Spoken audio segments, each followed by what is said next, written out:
We're back for chapter 7 of Gooney Bird Greene. I can't wait to see how this story ends. Gooney Bird looked around the classroom. She slid the strap of her cowhide purse from her shoulder and set the purse on the floor below the terrarium table. With her face scrunched into a quiet, thinking expression, she unbuttoned her orange fur jacket and hung it on the back of the chair by her desk. Then she returned to the front of the room and faced the class. She was wearing a blue plaid skirt, a white blouse, black tights, and brown lace-up shoes. There were bright blue hair ribbons in her neatly brushed red hair. She looked ordinary. She looked dignified. She looked wise.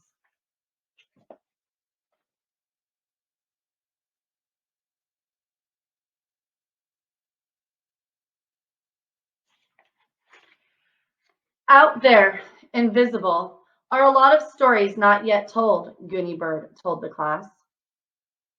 Absolutely true ones? Beanie asked in a small voice. Yes, absolutely true ones. What are they? Asked Beanie. Do you remember that my first story was called How Gooney Bird Got Her Name? Gooney Bird asked. Yes, Gooney Bird replied. Well, here's another called How Beanie Got Her Name.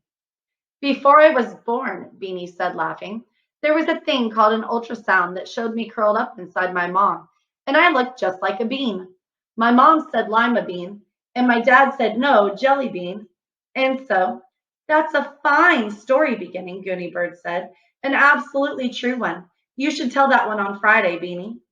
What other invisible stories are out there? Mrs. Pigeon asked. Do you remember that my second story was about how I came from China on a flying carpet? Oh my, yes, Mrs. Pigeon said. I had to look up China in the atlas. Out there, invisible and waiting, Gooney Bird said, is a story called Let Me Think. She closed her eyes. Is that the title? Let Me Think? Malcolm asked. No.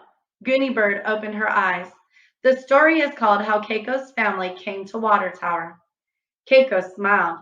Well, they started out on a ship, she said. First, my grandmother and grandfather got on a big ship in Yokohama and went to Honolulu. They were a little scared because they had never been to America before.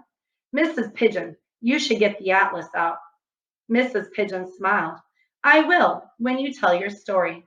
Keiko, maybe next Wednesday? Okay, Keiko said, and I'll bring some pictures. And how about if I wear a kimono? That wouldn't be distracting like whiskers, would it? It would be lovely, Gooney Bird said. And I could maybe carry a fan and a parasol, Gooney Bird said gently. That would be a little like whiskers, Keiko. Overdoing it? Keiko asked. Overdoing it, Gooney Bird said. What about me? Asked Barry. Do I have a story?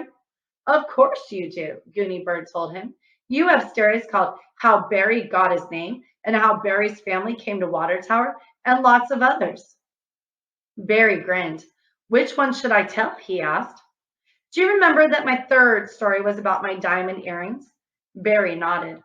My suggestion is that when it's your turn, Barry, you should tell an absolutely true story called When Barry Spent Every Penny He Had on Something He Wanted Really Badly. The class waited and watched Barry Tuckerman as he squinched his face up thinking. Then he grinned. Okay, he said, I'll tell it, but it's really, really gross. Oh no, said Keiko. I hate gross. You can cover your ears for Barry's story, Gooney Bird told her. Wear earmuffs that day. Green ones would go nicely with your red sweater, I think. Who else? What else? The class called. My fourth story was called How Gooney Bird Directed an Orchestra. Mrs. Pigeon suggested, maybe we could skip that one, Gooney Bird. I know no one in the class has ever led an orchestra.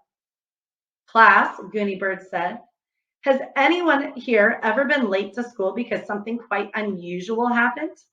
Almost every hand went up. Malcolm, Gooney Bird said, maybe that story could be your assignment. It could be called Why Malcolm Was Late to School. It could be about the time I was asleep under my bed and my mother couldn't find me in the morning, Malcolm said. Or the time that I dropped my toothbrush in the toilet and when I tried to get it back, Oh no, Keiko cried and covered her ears.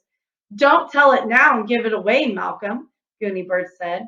You work on your story and make it very suspenseful by adding a suddenly in the middle. Gooney Bird looked around the classroom. All the second graders had taken out paper and pencils. They were all writing down ideas for their voices. And remember my last story about Catman, she reminded them. Has anyone here ever lost a beloved pet? Almost every hand went up again, even Mrs. Pigeon's. Could that be my story, Gooney Bird? Mrs. Pigeon asked.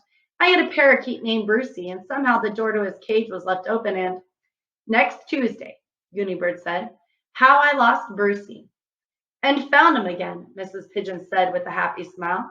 My story has a surprise ending. Mine will be How I Lost Gretchen Guinea Pig, Tricia said.